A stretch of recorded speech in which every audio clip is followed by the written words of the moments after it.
राधे राधे दोस्तों, पिछली वीडियो में हमने जाना कि किस प्रकार गुरु गोरखनाथ ने माता बांछल को पुत्र का वरदान देने के लिए पाताल लोक में प्रवेश करके एक गुगल के रूप में जन्मेजय की आत्मा को भूलोक पर लाया और तक्षक नाग गुरु गोरखनाथ का पीछा करते हुए भूलोक तक आ गया।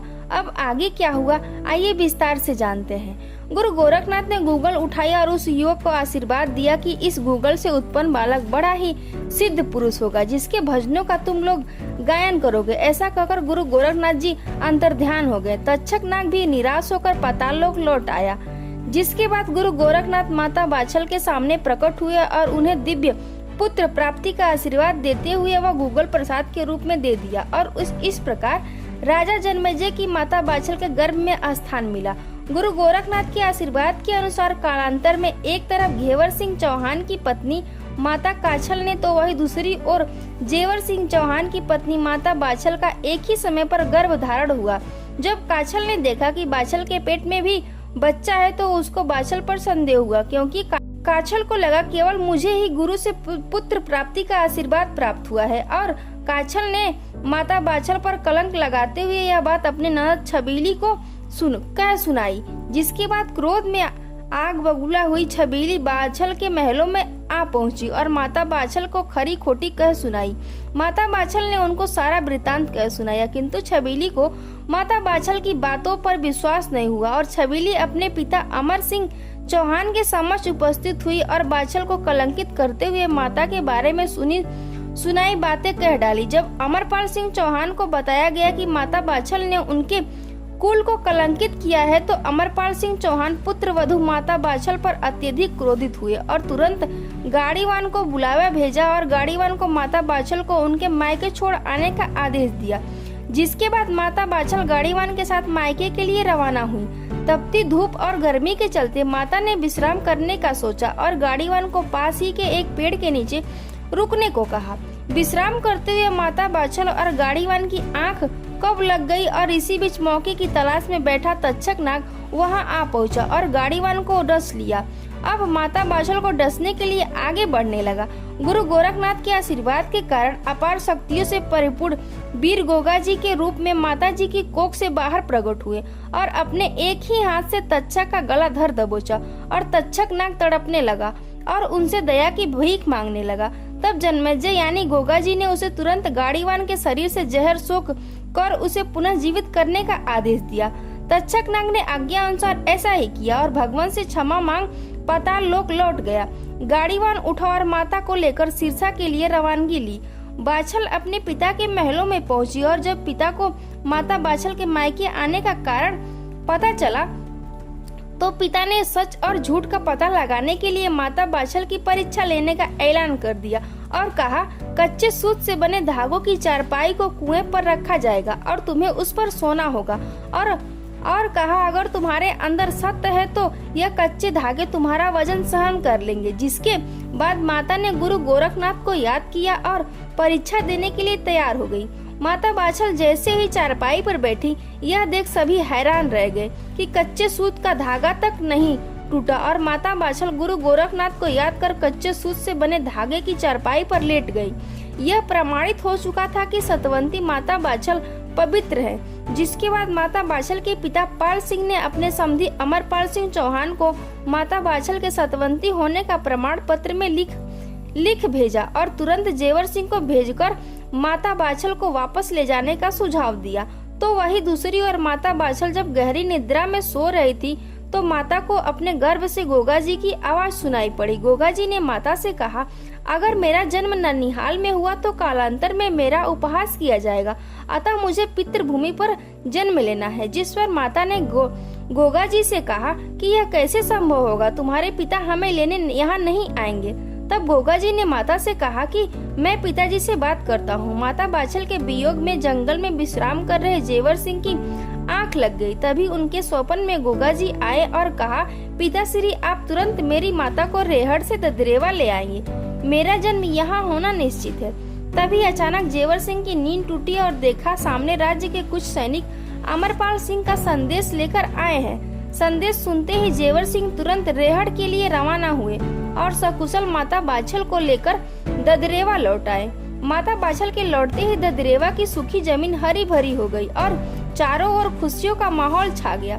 समय बीता, आखिर वो शुभ घड़ी आ ही गई जब गुरु गोरखनाथ के आशीर्वाद के अनुसार भादो सुदी नवमी में विक्रम संवत 1003 को माता बाछल की कोख से वीर गोगा जी का जन्म हुआ।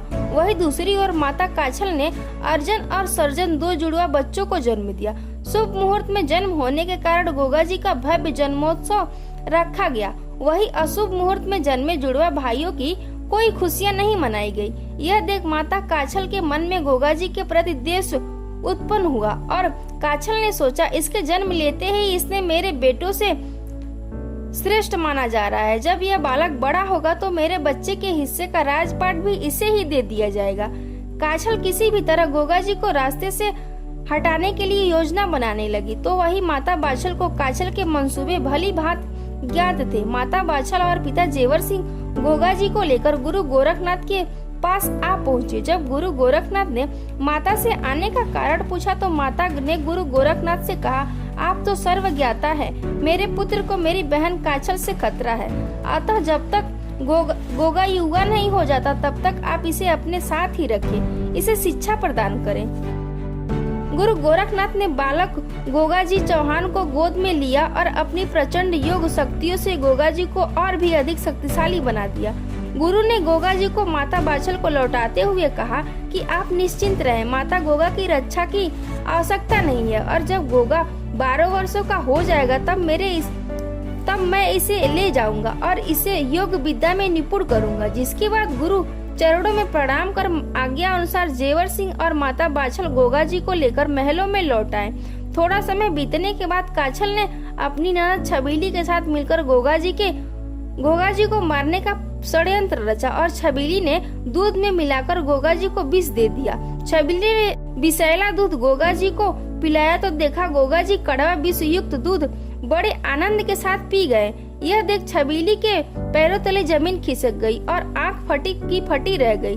तब गोगा जी ने छबीली से कहा, यह तो बहुत ही स्वादिष्ट है, कृपया थोड़ा और पिलाइए। जब छबीली ने देखा इतना छोटा बालक बोल कैसे रहा है तो डर के मारे छबीली वहां से भागते हुए काछल के पास आ पहुंची और सारा वृतांत काछल को कह सुनाया। काछल को उसकी बातों पर विश्वास नहीं हुआ। इसे मात्र एक भ्रम समझ काछल ने अपने षड्यंत्रों का सिलसिला जारी रखा, लेकिन लाख कोशिश करने के बाद भी काछल गोगा जी महाराज को एक खरोच तक पहुंचाने में नाकामयाब रही। अब गोगा जी के साथ साथ काछल के पुत्र भी थोड़े बड़े हो चुके थे। जहां एक तरफ माता बाछल अपने पुत्र को शिक्षा देती कि अर्जन और सर्जन तुम्हारे भाई ही है, वही दूसरी ओर काछल अपने पुत्रों के मन में गोगा जी के प्रति द्वेष उत्पन्न करने लगी। अतः तुम्हें गोगा जी को बल से नहीं छल से मारना होगा। जिसके बाद अर्जन और सर्जन ने योजना बनाई और गोगा जी को खेलने के बहाने अपने साथ ले गए और ददरेवा में बने एक गहरे तालाब के पास ले जाकर गोगा जी को पीछे से धक्का दे दिया। गोगा जी तालाब के गहराइयों में आ पहुँचे और इसी तालाब के तल पर नागराज तक्षक तपस्या में लीन बैठा था। यह देख गोगा जी के मन में प्रश्न उत्पन्न हुआ और उन्होंने तक्षक की तपस्या भंग करते हुए उससे पूछ ही लिया कि आप यहाँ क्या कर रहे हैं। तपस्या में आए विघ्न के कारण तक्षक को गोगा जी पर अत्यधिक क्रोध आया और तक्षक नाग गोगा जी के क्षति पहुंचाने की मंशा से आगे बढ़ने लगा। तभी गुरु गोरखनाथ वहां प्रकट हुए और तक्षक को रोका। तक्षक ने गुरु गोरखनाथ से पूछा कि कौन है यह मायावी बालक जिसने मेरी तपस्या में विघ्न उत्पन्न किया है और आप इसकी रक्षा करने क्यों आए हैं। तब गुरु गोरखनाथ ने कहा, शायद तुमने इसे पहचाना नहीं, मैं यहाँ इसकी रक्षा करने नहीं अपितु तुम्हारी रक्षा हेतु आया हूँ। यह वही बालक है जिसे तुम गर्भ में ही खत्म कर देना चाहते थे।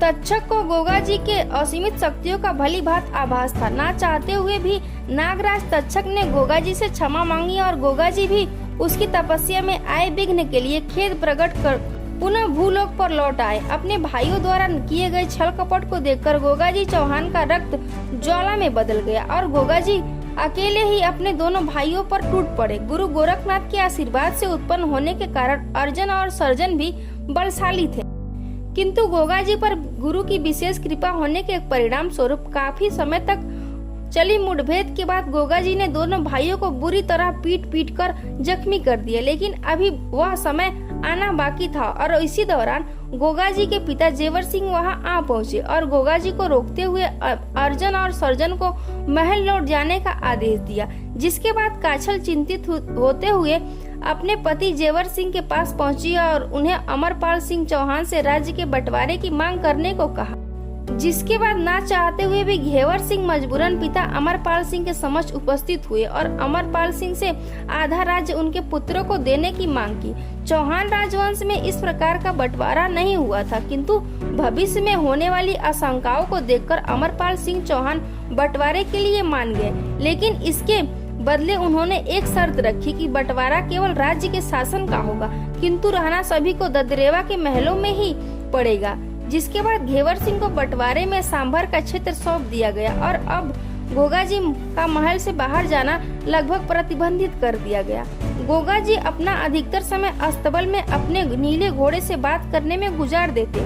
आपको बता दें कि नीला कौन था। जब गुरु गोरखनाथ ने माता बाछल को पुत्र प्राप्ति के लिए गूगल दिया तो दयालु माता बाछल ने उसका कुछ हिस्सा अपनी घोड़ी को खिला दिया, क्योंकि वह घोड़ी भी निसंतान थी। गूगल के अंश से उत्पन्न होने के कारण गोगा जी का नीला घोड़ा भी असीम शक्तियों से परिपूर्ण था। इसका अंदाजा आप इस बात से लगा सकते हैं कि बाल्यावस्था में गोगा जी खेल खेल में नीले पर सवार होकर स्वर्गलोक के इंद्रासन पर जा बैठे थे और गोगा जी से अनजान देवराज इंद्र ने उन पर कई अस्त्र शस्त्रों से प्रहार किया, किंतु गोगा जी का एक बाल भी बांका नहीं हुआ। तभी गुरु गोरखनाथ जी वहां प्रकट हुए और दोनों को रोकते हुए एक दूसरे से परिचित करवाया। जिसके बाद गुरु की आज्ञा का पालन करते हुए गोगा जी पुनः महलों में लौट आए। इसी दौरान गोगा जी अब 12 वर्षों के हो चुके थे और गुरु गोरखनाथ माता बाछल और जेवर सिंह को दिए वचन अनुसार गोगा जी को योग सिद्धियों में परिपूर्ण करने के लिए अपने साथ ले गए। कई वर्षों की कठिन साधना के बाद गुरु से शिक्षा प्राप्त करने के बाद गोगा जी पुनः ददरेवा के महलों में लौट आए। यह कथा आपको कैसी लगी कमेंट बॉक्स में जरूर बताइएगा और कमेंट में जय जोहार वीर गोगा जी महाराज लिखना ना भूले। मिलते हैं फिर से एक और कथा लेकर, तब तक के लिए जय सीताराम।